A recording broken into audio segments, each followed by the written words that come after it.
El profeta Isaías, como muchos de los profetas que tuvieron la experiencia de Babilonia, la deportación, esa deportación que tuvo lugar entre el 587 y el 534 a.C., hace que el profeta entienda la revelación de Dios y pueda ver el pecado como una deportación. Cuando uno está sometido a la propia voluntad, está deportado de alguna manera, está fuera de su ámbito natural y normal. Esto es una cosa muy difícil de entenderla, ¿no? También por lo que significa de introspección, de examen de conciencia. Hay un principio jurídico que dice nemo iudex in causa sua, nadie es juez en su causa.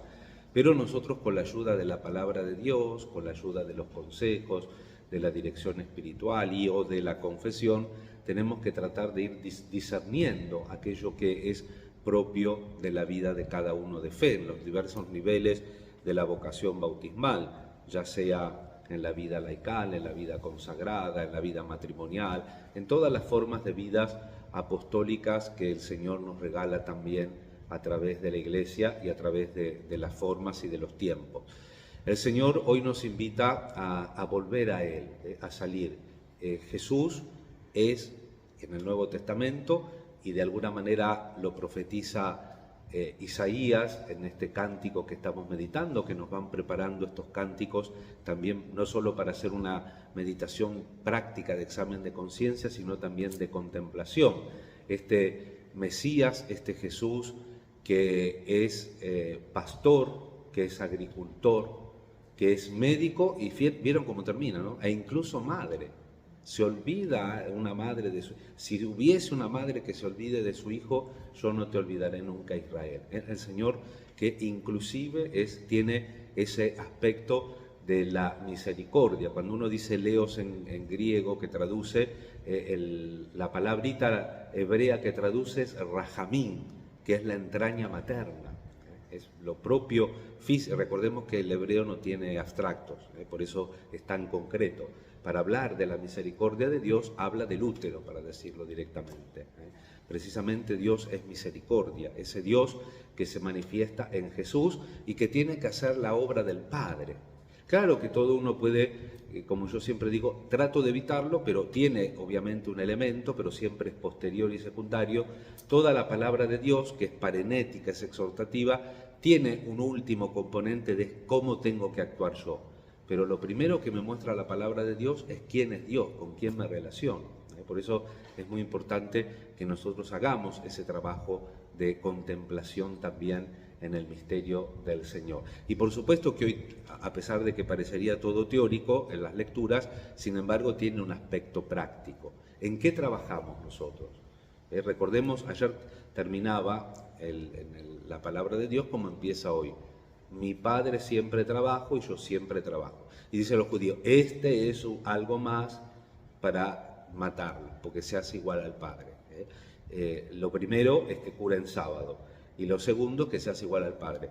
Ya les recordé varias veces que en el Antiguo Testamento la teología decía que Dios era el padre del pueblo.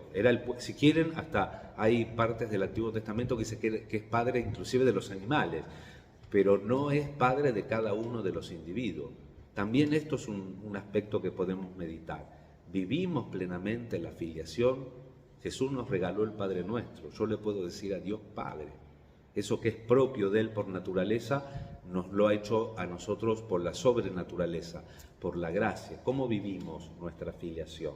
El Padre que le da al Hijo la posibilidad del juicio, no de un juicio en cuanto sinónimo de condena, sino un juicio en cuanto de purificación, de discernimiento, de saber elegir y separar lo bueno de lo malo. ¿Cómo lo vamos haciendo? Evidentemente, en la teología de la creación está el descanso de Dios. Eso significaba el sábado, por una de las cosas que lo criticaban a Jesús. Pero también en la teología del Antiguo Testamento subyace la idea de que Dios no descansa totalmente. Un poco la idea de la creación de Santo Tomás de Aquino. Si Dios descansara totalmente, si Dios en algún momento retirase el sostén ontológico del mundo, volvería a la nada. Entonces, lo que Jesús nos dice es que el Padre siempre trabaja dando vida, curando, y Él siempre trabaja en eso. La acción propia del Hijo es trabajar en eso. Cuando nosotros elegimos nuestra tarea, ¿qué elegimos primero? Qué difícil, ¿no? La respuesta, no, cada uno tiene que responderse ante Dios con la propio de la palabra de Dios. Sobre todo nosotros a veces los consagrados, que hacemos tantas cosas que puede hacer cualquiera.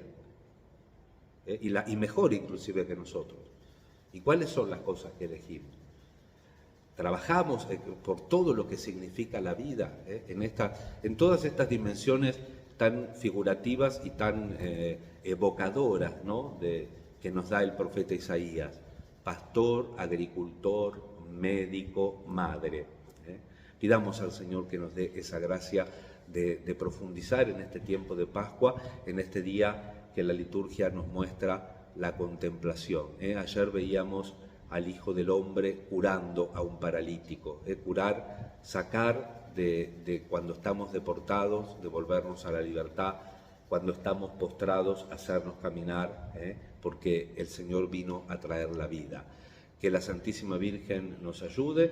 En este miércoles rezamos por estas intenciones y también recordando a San José, en el silencio de nuestra oración y de nuestra vida, le pedimos la fecundidad de la palabra de Dios para que este itinerario hacia la Cuaresma nos haga crecer verdaderamente.